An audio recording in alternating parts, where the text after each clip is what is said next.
the studio.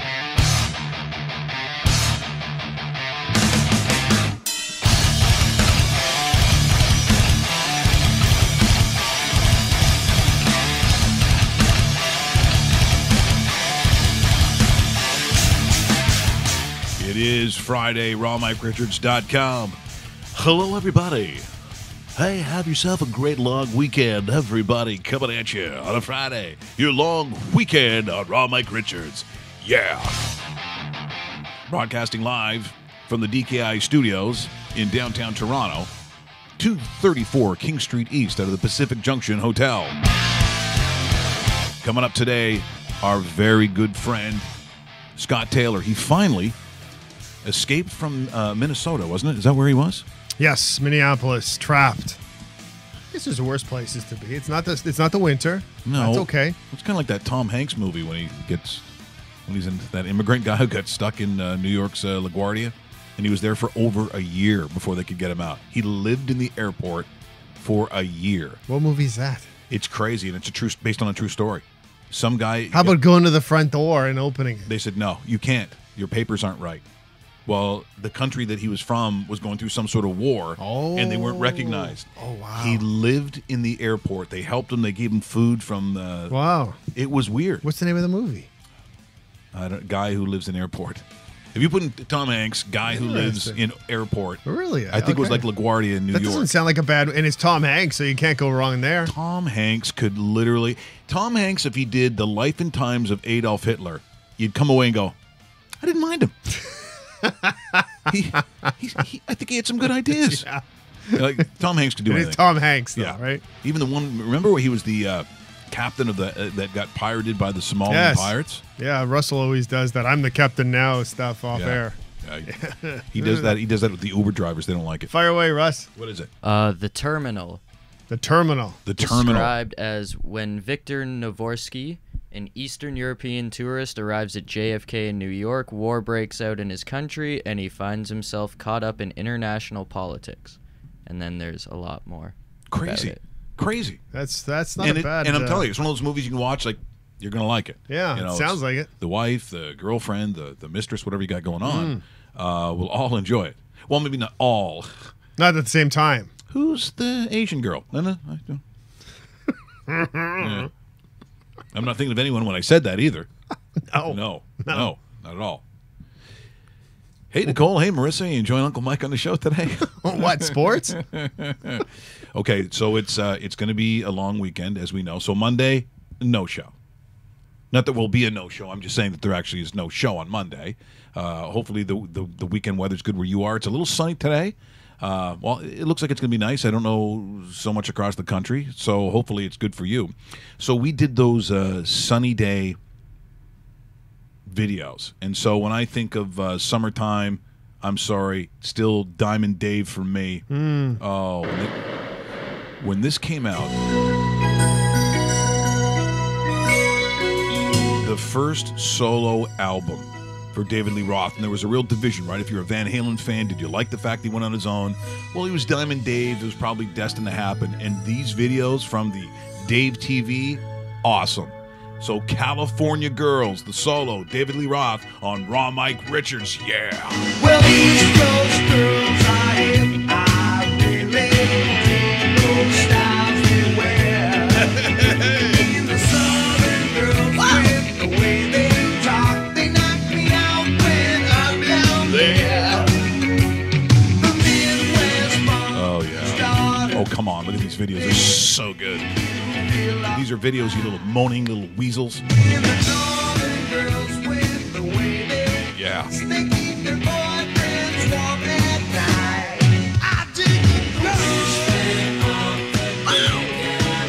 Hey! Oh, that's a good one. Oh, there you go, Russell. See? I told you.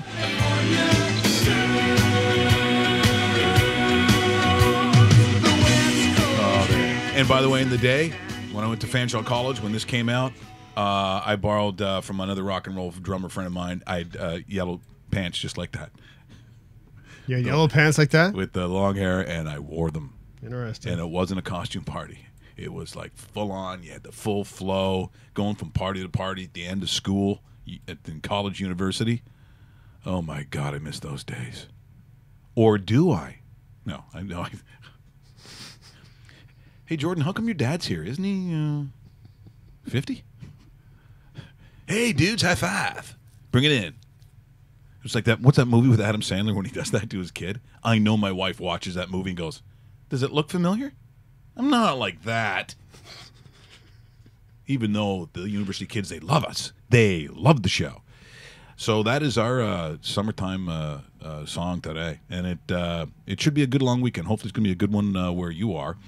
It's probably going to be a good one in Tampa Bay. Look what happened. Dave Bastel said, don't worry, Mike. Not that you talk like that, Dave. No, it's this close. Mike, it's going to be 2 games apiece when they go back to the Tampa St. Pete's area. You know, funny story, Mike, about the beaches there. No, Dave, no. They don't score first, which generally, you know what I mean? Which isn't good news. It's like, I'm like, oh, come on. You know, it's mean to say, but I really don't want Washington going through. Is that just cruel? I've been working with Dave so long now. I've become the mean girl. Yeah. Welcome aboard. I mean, look, it's not like I don't have enough meanness in me, but it's like, I hope they don't make it. They're so gross. Well, well, last night it didn't start off great, but I'll be honest. They got some goaltending in Tampa Bay last night, or for Tampa Bay rather. Vasilevsky, I thought, played a really strong game, and it was tight, and so it ends up being 2-2. And that's where we pick up action here, property, once again, of the National Hockey League. Sends it all the way around the boards to the blue line. Sergachev deftly kept in. But Sergachev, he saves this by keeping the puck in on his knees. Penalized player back out onto the ice. Pass right over front. They score! Killorn! And he ends up getting this puck from Palat. And going but they don't get this goal, and there's Point getting more points, Dave. And into the net. Oh, no, that's right, it was Killorn. Tampa Bay with 8 But Point got more points. Yes, he did. He lived up to his name. What is going on with that? Tentatively to center, and then fires it in. And look, it's not like Washington at times didn't have maybe the majority of the chances in possession. They had some frustration. As Vasilevsky was big for Tampa Bay last night. Again to Ovechkin. Here's the thing that kills me. I don't know what the total was. I don't know if it was 5.5. 6. So this was a push. This was a push. Yes, correct. But you were lucky to get the push because it was like, what do you mean an empty net? Everyone's getting 2 goals on empty nets. We're not getting anything? Look at the clock. And the Tampa Bay Lightning score one into an empty net to erase any with doubt. like 1 second. And we are down to a best 2 out of 3 for the Eastern Conference Championship. Yeah, I'm not hating it. Not hating it. Yeah. Washington outshoots Tampa 38-20. 38-20. That's almost double. Yeah. Hate to say I told you so, but David said. David did say. David says the Jets win tonight too because it's an 8 o'clock start on the East Coast. I think that's looking at what has happened. I think that is very, very They reasonable. better pound the crap out of this garbage expansion team. So who are you cheering for? I can't imagine. Well, I shouldn't say I can't imagine, but the strangeness of the Stanley Cup playoffs, where if you're the home team, you lose. You lose. Except Vegas, 5-1 on home ice. The only team to beat them so far on home ice. How can that San be? Jose Sharks. How can that be? That makes don't know. no sense. Look, I look, know. I get that the parity in the NHL, which to me is the league that has the most parity, bar none, in professional, say North America. They go, oh yeah, well, in La Liga, yeah, okay, I get it. But you know what? Quite frankly, they don't. Especially in soccer, they're not exactly. You know, you have a team that's going to be relegated against, someone in the top 4 that's of Champions League caliber. Very rarely am I seeing an upset. But in hockey, on any given night, so let's say you're the Buffalo Sabres, you can beat Vegas, you can beat Nashville, you can beat Winnipeg, you can beat Tampa Bay. Tampa Bay, I think there was a couple of games where they lost like a couple in a row to Buffalo. Bingo. It's just the way it is, and I think now that Father's trip they lost in Buffalo. Yes. It's like, what the hell are you doing? It's Buffalo. And I think that's how really, in terms of parity, not this mediocre stuff that you see. I think, quite frankly, and have seen in the NFL. There's a couple of teams that are pretty good. Mm-hmm. Then there's a huge middle ground, and then there's garbage at the bottom. Right. And I think sometimes people are like, well, yeah, there's a lot of parity in this league. It isn't parity, it's mediocre, and there's a huge difference. I know we're going to be talking about the Jets a little bit later on with Scott Taylor, but while we're on the topic of hockey, I wanted to show you the new coat of arms.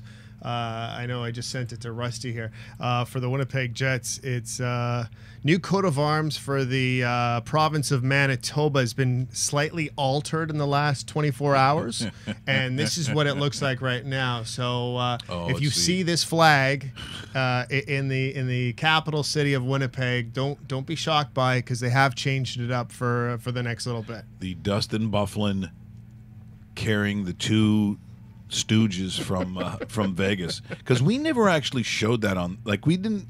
Russell, see if you can dig that up, because it's like, I think it's, some have it in a very short form, almost like a GIF. Yes. Yes. You know what I mean? And look, Dustin Byfuglien, if you've not seen him up close, but he really is built like a football player. I mean, could he not play football if he had a different athletic? He could probably play. I was going to say football for sure. But the thing is, where would he play? Would he play like on the defensive line? Because he's not overly tall. It depends, but guys like that, sometimes you can turn them into fullbacks. Oh, yeah, right? No kidding. And then they're like a beast. But again, he's so strong that when he goes in to save his teammates, he went in the other night and he goes in and he picks up 2 Golden Knights by the scruff of their neck. So we'll just back that up a little bit. So I know you've probably seen it, but that's based on what the brand new coat of arms is for the province of Manitoba, and I'm not hating it. So here comes Big Dustin. Guys go down, and look at this, and pulls them off. He pulls them off. Professional hockey players in one hand each. Yep. That's outstanding. So anyway, I think a lot of people are hoping across the country that Winnipeg makes it 2 games apiece. I don't see why they wouldn't, because, as I said, they're just too good. I think to beat these teams like 2 games in a row, almost in most of these series that I'm looking at, that's kind of a tough feat. So that game was what time is that? 8 o'clock start. 8 o'clock start. Yeah. So that's exciting for me, who I don't like staying up that extra hour. No, but it's a drag that extra. game. Oh, look, here's 2 episodes of, I don't know, Modern Family that I haven't seen, or Bingo. whatever you watch. So I'm glad to see that, and I don't need to see some of the other stuff that happens on those sports stations before you get there. So thank God. Yep, Ted Nesbitt reporting that coat of arms is a beauty. Might show up on some blade tape. Yeah, that's a good idea, Ted. Saying, yeah. Ted the Viking. Very. Hey, you're welcome, Ted. You're welcome. Hey, speaking of big guys, and we had that sound issue a couple of days ago, but I was talking about Jordan Mailata. He's the guy who went the 7th round from rugby league in Australia. The Eagles take him in the 7th round. Yes. Trying to convert him. I believe they're trying to make him into like a left guard. So that's a real important position to play, especially at that level of football. And what did we say he was? 6'? I can't remember what the actual stats were on him, but he's huge. He's like, I'm gonna have to see if I can find it here. But I think he's at least 6'8". Okay, he's 6'8", 346. That's it, eh? That's what he is. But here's the thing, it's about his athleticism, and so the job right now, because it's an experiment. It only cost you it's a 7th round pick. It's a great experiment. So too. If nothing works, Dave, you're walking away, and at least he had a shot at it. But can you take a guy who's played obviously a physical sport and give him the kinds of skills at the highest level in the biggest league of that sport in the world and make it work? So I'm going to say property of rugby league and maybe even property of the National Football League. Here's a look, and watch this guy at 6'8", 346. Watch how he moves. Yeah. By the way, that's a 6'8", 346-pound human being. And he ran a Look 5. at that. Whoa, NFL scout went, look at that. worked him out. He ran a 5 flat at 345 pounds. And he's Wait been a minute. remember last year, Moringer? Oh, my God. 2 years ago. Chicago. Vikings all kind of running together. Yeah, Vikings I get drafted it. him in the late rounds. He's training with the same guy, Arden Durd, from IMG. No one wants He's been to working on touch him. Says there's a lot of work to do, obviously. He has no idea what he's doing, but offensive tackle, hey. Yeah, there's Dustin Byfuglien. Wow. To play. Massive. So the question is, does it work? Do you think he has a chance Yes. at playing football? Yes. Not this year, but it will take him a little bit. If they can develop this guy, because you got this raw specimen. You develop this guy and you give him a year to nurture somewhere. You might have to put him in a U.S. Pro League, like a minor league, like the Johnny Manziel League, or hell, I'd love to see him in the CFL given a chance, but I just don't like the footwork yeah. is the toughest part for an offensive lineman. He has the bulk, he has the height, he has everything going for him. Does he have the footwork, and does he have the brains to acknowledge when there is a certain run pattern? Because it's not, offensive line isn't just push, shove, and pancake. It's a lot of knowing what your blocking patterns are for every single type of play, be it the pass, be it the run, opening a hole. Are you coming off a tackle? Are you coming off guard? Are you swinging? There's so many aspects of offensive line, and that's why they say, and they kind of make fun of them sometimes, but when you break it down, offensive linemen outside of the quarterback position are the smartest people on the team. And our offensive linemen who have called this show to tell me, they say that they're smarter and better looking. They threw in the better looking as well. I don't know about that last part. That's what they do. But you're right, they do say that. They have to have that footwork, and I think to me, a guy like that who has that kind of athleticism, I like his chances because you're right. They do have to be smart. And when it comes to pass blocking, which they call passive blocking, because they're coming to you. You're not the hammer, you're the nail. So that's when you see them with that big step back and then boof, boof, boof on the inside. If they can run block, hey, they talk to an offensive lineman because now you're the hammer. Yes. And once that ball goes back, you're cracking skulls. Run block's the most fun in offensive line. That's why offensive linemen love it when there's a horse in the backfield. That is a dream come true. You're getting the ball 25 to 30 times. It's like boom, forward. Yeah, see, you get the fire off the ball. And the thing with Jordan, we'll find exactly again. Can he make that crossover from what he did in terms of how a game works when you talk about rugby league and in the NFL? I'd love to see it work. Remember when Federkill was a CIS standout, and he goes down to Indianapolis. He was a defensive lineman up here. He goes down there, and they make him an offensive lineman. And then he went back and he plays for the Calgary Stampeders. Yep. But, a CIS guy, I mean, again, he's playing football, so obviously there's an understanding. But he's going from the defensive line to the offensive line, and it worked for a couple of years. He played for the Colts. I mean, that's got to be pretty cool. Comes back and plays for the Stamps, but I hope it works. And look, there is no harm, no foul. You're taking someone in the 7th round. Bingo. If they get a left guard, so someone protecting the blind side of the quarterback, and the thing works, oh my! They look like geniuses. Kudos to the scouting staff for actually finding this guy and what could be the steal of the draft. 100%. Now, so we're going to talk to Scotty Taylor, who has survived Minnesota.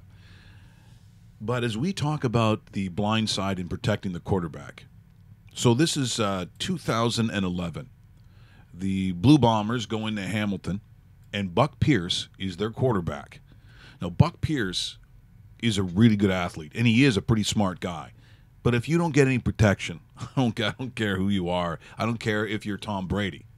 See, because this would never happen to Tom Brady. I've seen a lot of comments that Americans have made about this play. Because it kind of stands out as, well, don't they like him? Did their offensive line not like Buck Pierce? Because this is one of the worst examples I've ever seen. Like, if I was the offensive line coach, I don't know what I'd do. There's no backs in the backfield. Nobody picks him up. So here's Buck Pierce in 2011. I'm surprised he lived. That tells you how tough this guy is, because this is one of the biggest hits that I've seen, courtesy of our friends at the Canadian Football League. Second down conversions have been at a premium here tonight. And Buck Pierce is nailed. Jamal Johnson. Lethal, Dave. Johnson is going to come Watch from the this. top of the screen, unblocked. Pow! The first thing to hit was the back of his head.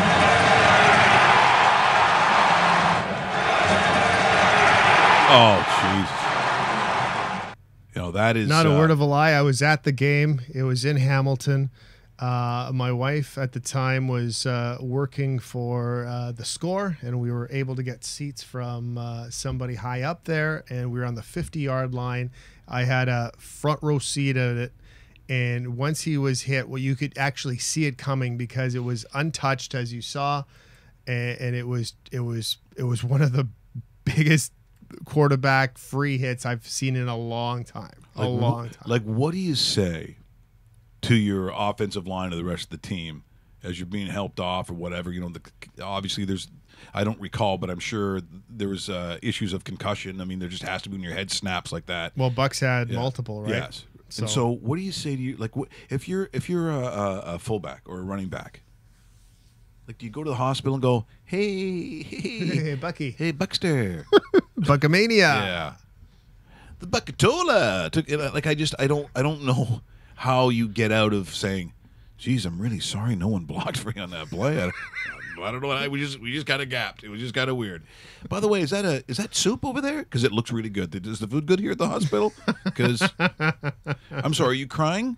Look, we better go. We gotta go. What's that bag? Is it pee? Okay, look, we got to run because, like, seriously, don't you think? What do you say? I had my guy, but Kyle Kyle didn't have his guy, so you might want to talk to Kyle because I've talked to him and. You'd have to literally go and say, look, I don't know how to say this, but nobody likes you. Thus the not block. I mean, because that's what you do to a guy that you hated. Right? It's like, seriously. Okay, you know, what was it, like the longest yard? No one block. No one block. Remember, no one block. I swear to God, I've never seen that. You're watching Raw Mike Richards either on the .com, where we hope you subscribe to the website, or, of course, as we see, subscribe to the dedicated YouTube channel where many of you are watching right now. We've got to be able to get, by the way, we could talk back and forth. I know Ben changed something because we had RMR, right? Was our little scroll thing underneath. Yeah. And then Rick Mercer report just all of a sudden took it. Just took it. So that's why we haven't been able to, like, before you could, there are guys who are I didn't know that. Sending messages in from yesterday. It was a guy surfing in California. He goes, got the show on, by the way, 3 Foot Waves or whatever it was the other day. And I'm like, really? Oh, sorry, dude, because we can't even see it. Oh, I didn't know that. Because they've changed it to something else. So we got to work on that one. But I mean, if you really want to message Rick Mercer when he does those funny walking in the alleyway things and talking about government stuff. Ooh, that's good. Yeah.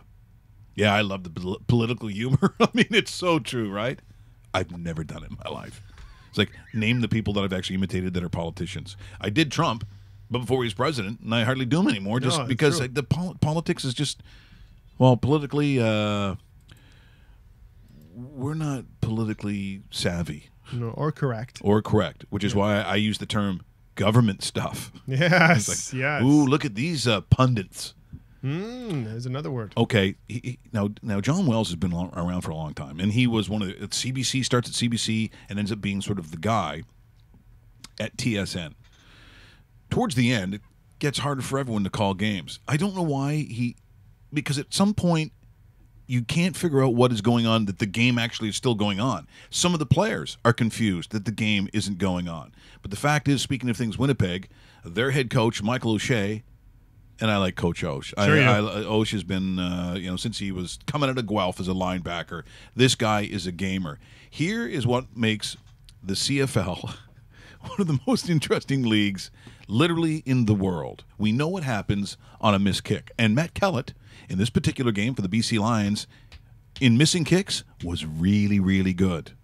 He was missing everything. So we'll catch it up with John Wells doing play-by-play, Leaf, I believe it's Leaf, doing the color. This is 2002, where, I mean, they got to remember the rules. If you miss a field goal, that ball is live. But apparently, the BC Lions were just kind of sick of playing football. 11 seconds. You're going to get to the middle and then kneel down, but Damon lost 2 yards. So now this is going to No, it's Glenn Suter. Just to make it a little tougher, a 32-yard field goal attempt for Matt Kellett. Missed from 37, 29, and 44. Nice night. In most situations, you say to the kicker, just kick it, because you're well within your range.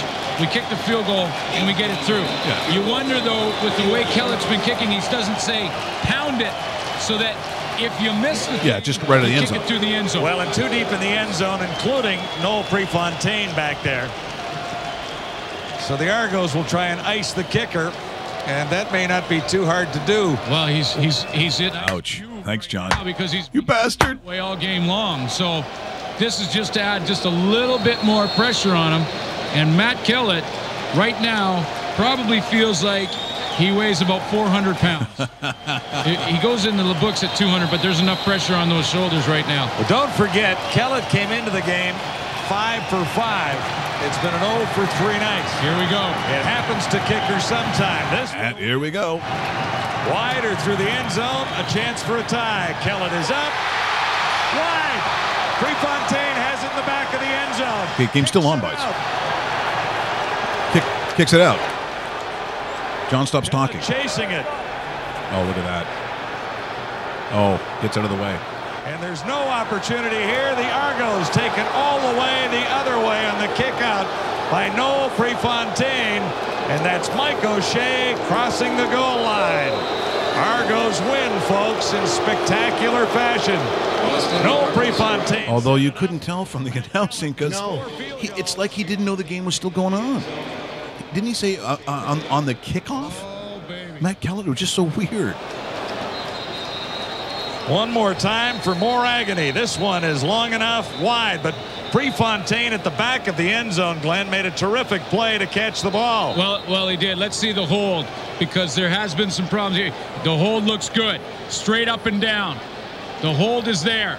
The kick just a bit wide, and you're right. Noel Prefontaine saves the day and saves the tie because at the back of the end zone, he made a shoestring catch back. Well, that's how it ended. But guess who we got today? Come on, Winnipeg. Yeah. Oh! The Rolling Stones for our good friend Scott Taylor up in like 2 seconds. Scotty's up. Scotty's up, and he's talking tough. Scotty's up. Scotty's up, and he's off the cuff. I love this theme song. The Bomber's talking tough. Every Tuesday, Thursday, Scotty's up. Scotty's up. Oh! There it is. The man, as he has escaped Minnesota, we believe. And what is Google thing doing now? It's apparently it is calling. Yes. We are very excited by this. Although I'm getting no rings, so we'll as you know, I really enjoy this. I'm looking at everything. Everything seems to be okay. We've played the theme song. Very exciting. Oh, boy. Hunting down Scott Taylor. No, it hasn't even connected yet. It hasn't connected. Oh, okay. So I would have thought we'd hear at least a dial tone as Scotty was seeing Minneapolis for longer than Mary Tyler Moore was a show down there. And for some reason, oh, my God. Don't we love? I just knew today there was going to be something weird with this phone. Wasn't it Phil Gray we tried last week? You did call that, yep. So it says calling, but I don't see anything. I hear no dial tone. And he hasn't even got it because I don't think this thing has worked yet. And it just disappeared. Oh, great. Okay, well, we'll figure out something here as we will re-enter the phone number. And we can go to something else while I sit here and stare at hating this goddamn computer and just want to smash it into pieces. Ooh, yeah. I like that. That's so much fun. So much fun when this happens. Let me dial it Computer nerds. See, this is what happens. All the nerds took over the world, and now they're screwing you. All the rolling in the mud when we used to chant their name. It's the second one. With the 2, 3. Yeah, I see that one right there, Davey. There you go. And so, once again, the Jets. Hey, Jets, yes. 8 o'clock start. Sportsnet and CBC have you covered. What's interesting enough, too, and we'll talk to Scott about this in a couple minutes, when he was in Minneapolis, he was catching the NBC feed. Pierre Maguire's actually doing the Winnipeg Jets series with Kenny Albert. So here's Scotty coming up in minutes. Yeah, coming up in seconds here. His new movie, Escape from Minnesota. Ask him about it. Starring Harrison Ford with one leg. I don't think that's how it went. Hello. Well, we are looking for Scott Taylor, a man who has survived Minneapolis for days. Days in Minneapolis. How'd that go? It was certainly worth money. Is that going to be one of the... The great thing about being semi-retired is that there are occasional situations where you don't have anything to do the next day. So you had nowhere to be, is that what you're telling me? Nowhere to be. So when Delta started asking for volunteers because they'd overbooked all their flights, Sally and I just kept taking the money. Oh, now we find good out the play, truth. good It isn't play. so That's much the about truth. the drama of not getting out of there. You took some free Oh money. no, there was no drama at all. It was just ka-ching, ka-ching, ka-ching. You were on the Dave Bastel plan. Three times, $3,000. What? Oh, so you So kept... 24 hours worth of work of hanging around hotels and going to the Mall of America and so you could have got out of there, but each time you took the grand. yeah.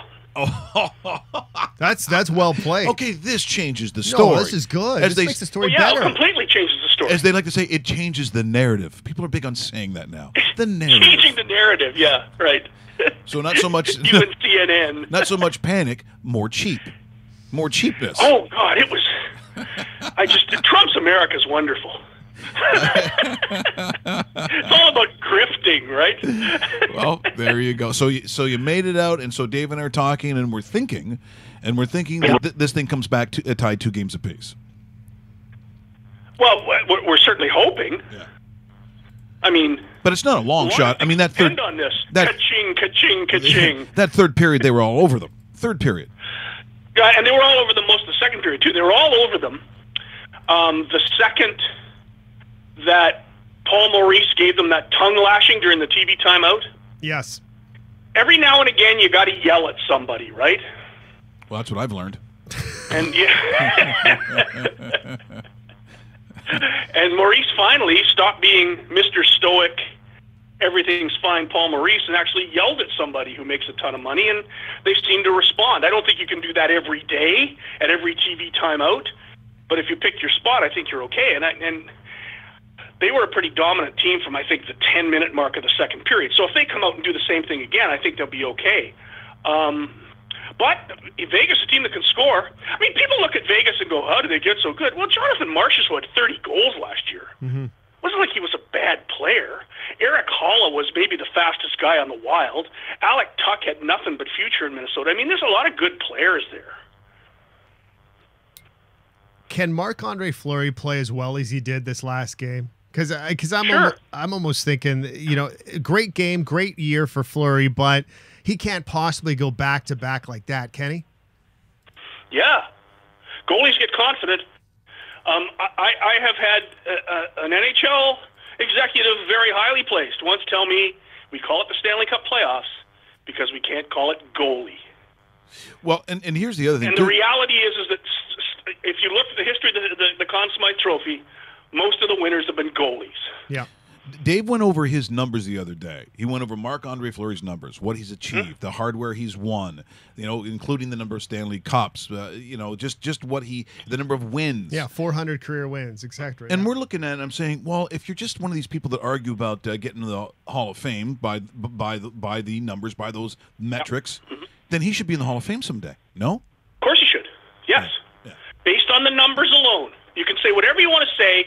If you're a hockey expert and you think he's not a great goaltender, blah, blah, blah, and you can say, well, he played on all those great Pittsburgh teams. But he also played on an expansion team, and he's taken them to the Western Conference Final, and if they win tonight, there's a very, very good chance they'll be in the Stanley Cup Final. I mean, if they win tonight, you pretty much say, can Winnipeg win 3 straight? Probably not. Mm-hmm. I mean, he could basically take that team, carry that team after Game 3, carry them right to the Stanley Cup Final, and who saw that coming? Well, this has been but even in the Stanley Cup Finals, and I don't know if we've seen it to this degree before, but aside from the home record that the Golden Knights have, what's the problem with home teams winning? Why are home teams not winning on home ice? Is it parity? Is it the fact that all the barns basically all look the same, so there's not that weird discrepancy if you had to go to a Boston or a Montreal Forum or a Buffalo Odd? But I've never seen it like this. It just seems almost like you could, if you were someone who was betting on the fact that these home teams would lose. Why? I wonder sometimes, and I mean, I certainly don't have an answer, and I don't think any of the coaches do either. But I wonder if there's just this home cooking feeling, this feeling that we're going to go out there and there's going to be 16,000 or 20,000 fans screaming and yelling for us all night long, and they're going to carry us, and we're just going to coast through and win this thing. And I've sensed that in the last 2 Jets, 3 of the last 4 Jets games at home, that they figure that they can skate out in the ice with the whiteout and all the people in the streets and blah, blah, blah, and they can go through the motions and win the hockey game. And you can't do that. You've got to play, and you've got to play for 60 minutes. The Jets showed in their last game they didn't play 60 minutes. When they scored a tie at 1-1 and Vegas comes back and scores 12 seconds later, that's the kind of thing that makes coaches scream and yell at people. And I think it's happened too often to home teams that they think, well, we're going to win here. We're at home. We've gone on the road and won. What the heck? It's going to be easy now. And it's not easy. And you nailed it with the first comment. It's parity. These teams are all good. I had a conversation with Darren Helm once, about a year or two ago, who said, people don't understand that every player in this league is a good player. Hockey's opened up to the entire world. There are no bad players in the NHL. Everybody's going to get a job, and the salary cap has changed everything. You've got to be able to play or you don't get work. And nobody comes to training camp anymore after working at the golf club all summer and drinking a few beers and then coming to camp to get in shape. I mean, these guys are working out 12 months of the year. These players can all play. And you look at guys in the American Hockey League, there's a lot of good players in the AHL that can't even get a sniff of the NHL. And basically that's how you created the Las Vegas Golden Knights. A whole bunch of guys who couldn't get ice time on their teams but should have had ice time. And bang, they're in Vegas and Vegas is winning. It's a hard game. It's hard every shift. It's certainly hard every period. And if you don't play your best, you won't have a job. Scott, my main problem right now with the Winnipeg Jets, we talk about the turnovers that resulted in goals. That's fine. That's going to happen. That's got to cut. I love what the Scheifele line is doing. I love what Adam Lowry and his job is doing as a fourth line. That fourth line that's played very well, but there is no secondary scoring and there's no secondary help. How do they generate something with lines 2 and 3 that has been very good throughout the season, but really haven't showed up in this round of the playoffs so far? I think he's got to switch the lines up. And we were talking about that the other night. Brandon Tanev, who I love Brandon Tanev, yep. Especially when you're ahead. When you're ahead in the game, he comes out there and forechecks and skates and stirs things up and gets people going and hits a few guys, even though he's not going to hit you very hard, he can still hit you. And the reality is that he makes things happen when you're ahead. When you're behind, he's not going to score for you, and you got to score. So in the last game, they have Matthew Perreault, the same type of player, not kind of as wild and fearless as Tanev is, but he's a real good forechecker and he has an ability to score. So in the last game, you're losing, and Perreault plays less ice time than Tanev does. I'm not sure that's the answer to the problem. Yeah.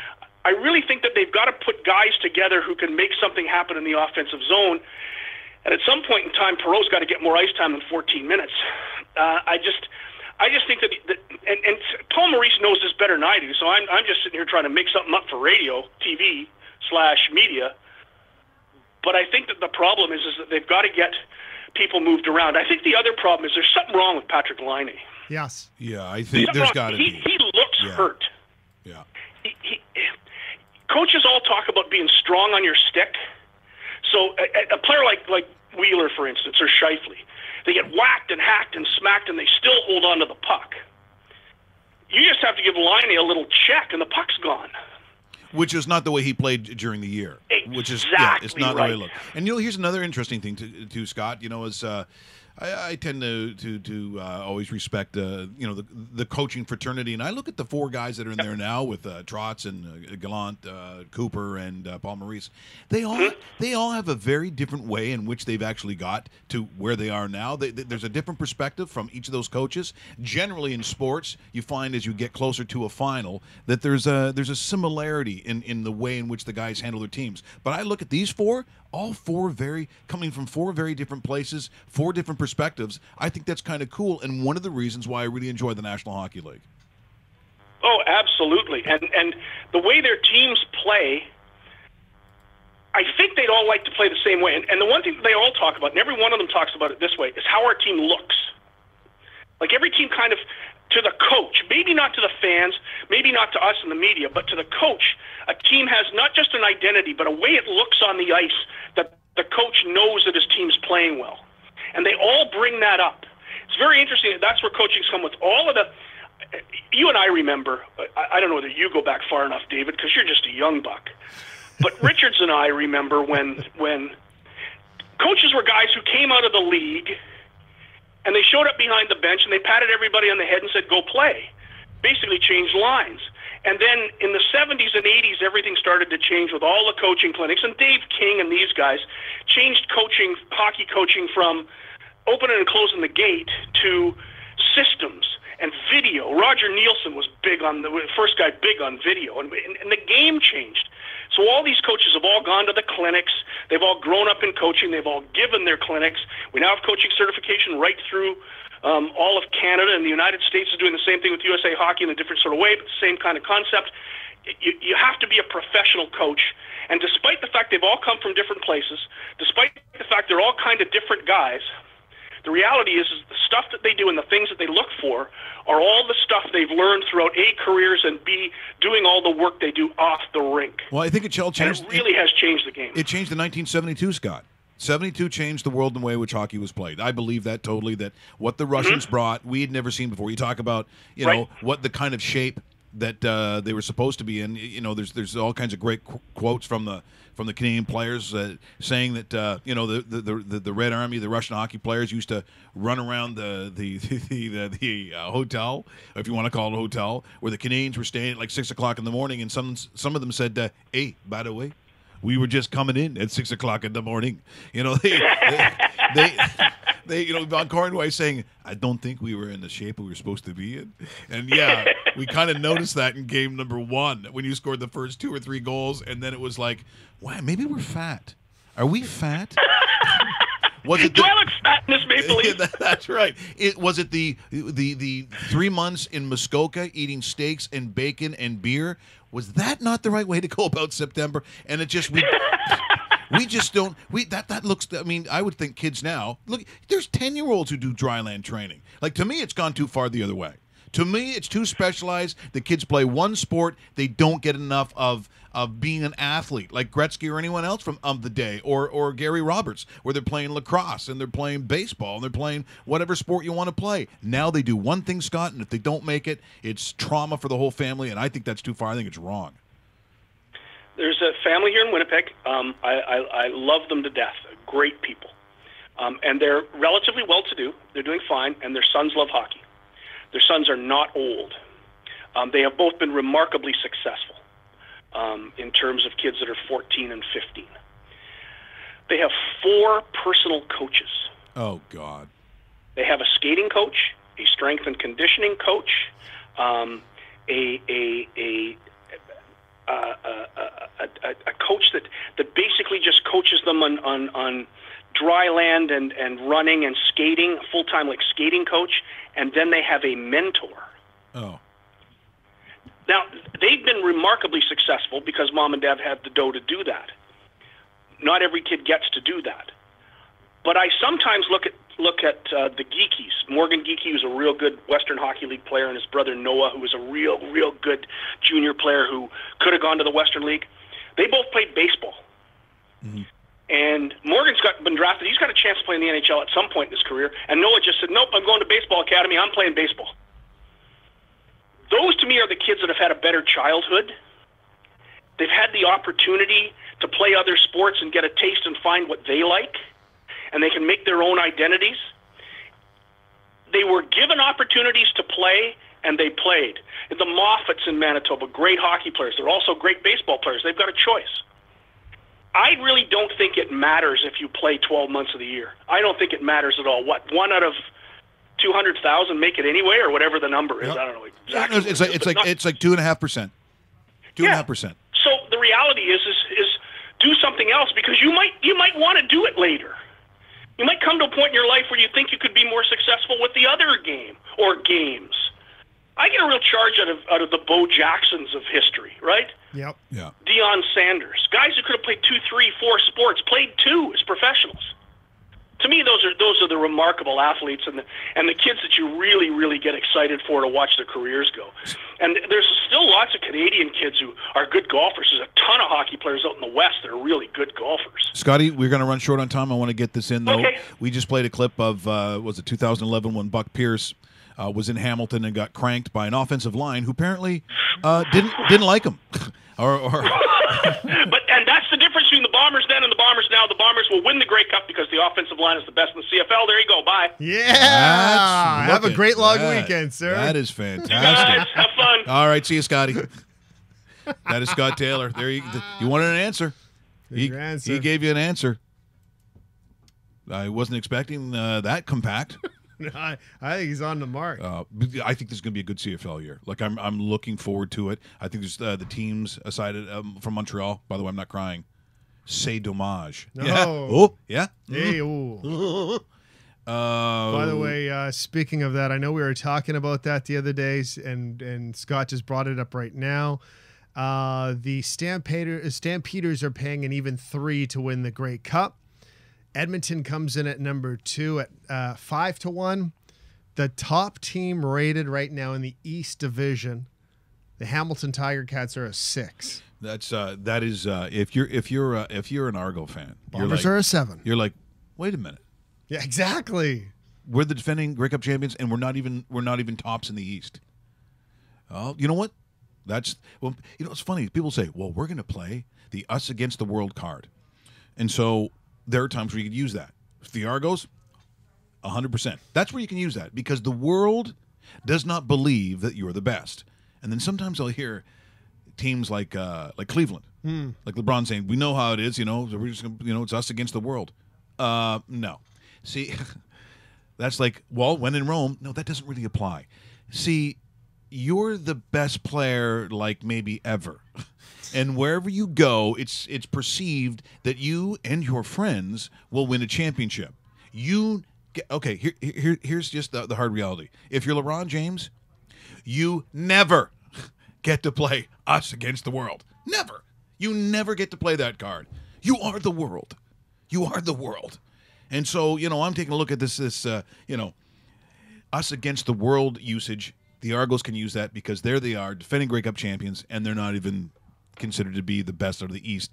It hasn't even started yet. Yeah. Argos, Red Blacks at 8-1. Montreal comes in at the very bottom at 21-1 to win the Grey Cup. So they apparently aren't even going to come close to making the playoffs. Where Saskatchewan's going to be better with Zach Collaros. Yeah, that's all I know. But, where are they? What number are they paying?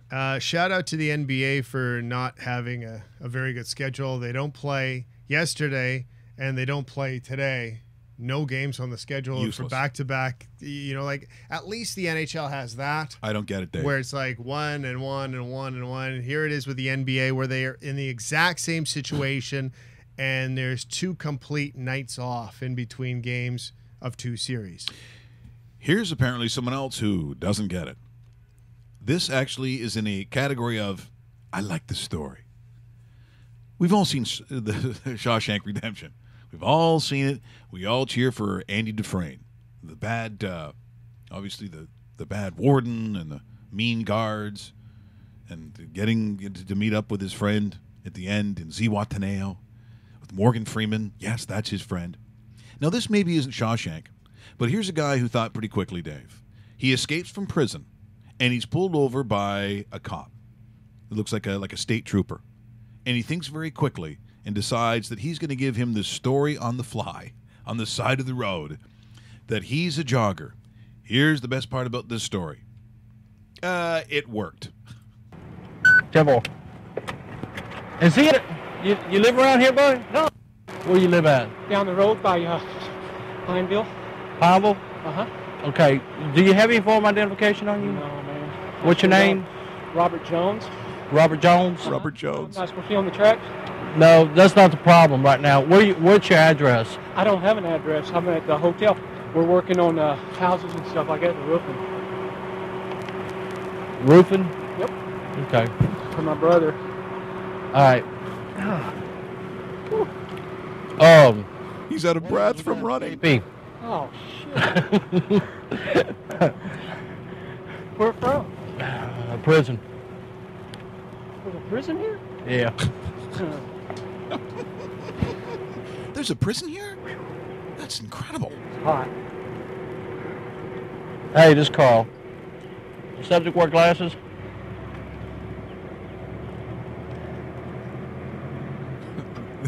You're sitting there. You're trying to get away. This is unbelievable. Nothing about glasses. Well, can you find out? I'm out with a white male on the tracks at Gilly Williams. Now, can you imagine there? You're trying to get away with this story. He's playing it cool, eh? Like you. This is very Russell Graham. And so they're trying to check. What's going about? Take your glove off.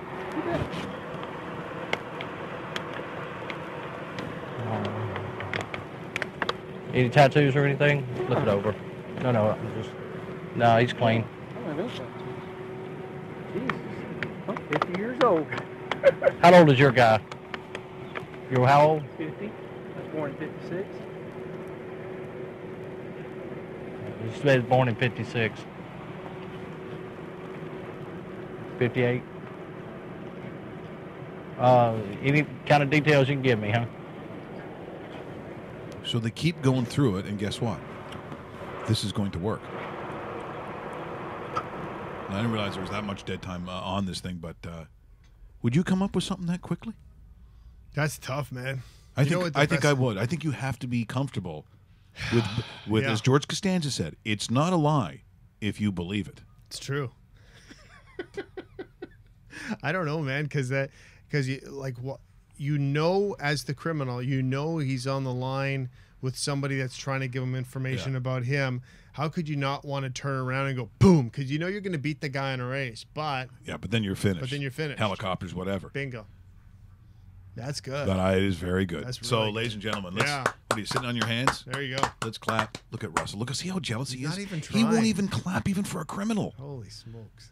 Okay, here's what you don't clap for. If you're in Tim Hortons, You won't clap for a criminal. if you're in Tim Hortons and they won't let you go to the facilities, this is in Langley, BC, and it's making its way around the world. Now, it looks like she's might be a citizen of Crazy Town. I just don't know how you can take a dump this fast. There's your Tim Hortons, Langley, BC, a woman who's not allowed to use the washroom. The employees have said, no, you can't use it. So she figures out a way of what she would like to do, and in her anger, she decides she is going to use the hallway, the right in front of the counter. So I guess we got to, refresh it or something like that? Oh, the computer's been great for us today. Refresh. But this has made its way around the world. The New York Post has picked up this story. Yeah, go ahead. Go right to it. She's not happy that she's not allowed to use the washroom. And so here's the discussion. How dare you not let me use the facilities? Wow. No. Pretty good translation. No, you can't. You cannot. Oh, yeah? Yeah, that's right. You're crazy. Okay, well, I'll show you how crazy I am. I'm picking up some paper. I'm looking at your crappy store, and I'm going to take a steamer. And if you don't want to see this, turn your head. Oh, yeah. Oh, nice. And picks it up and throws it. But look at the form. Look at the form. Oh, that's terrible. She also wipes her ass and then throws that. That does it.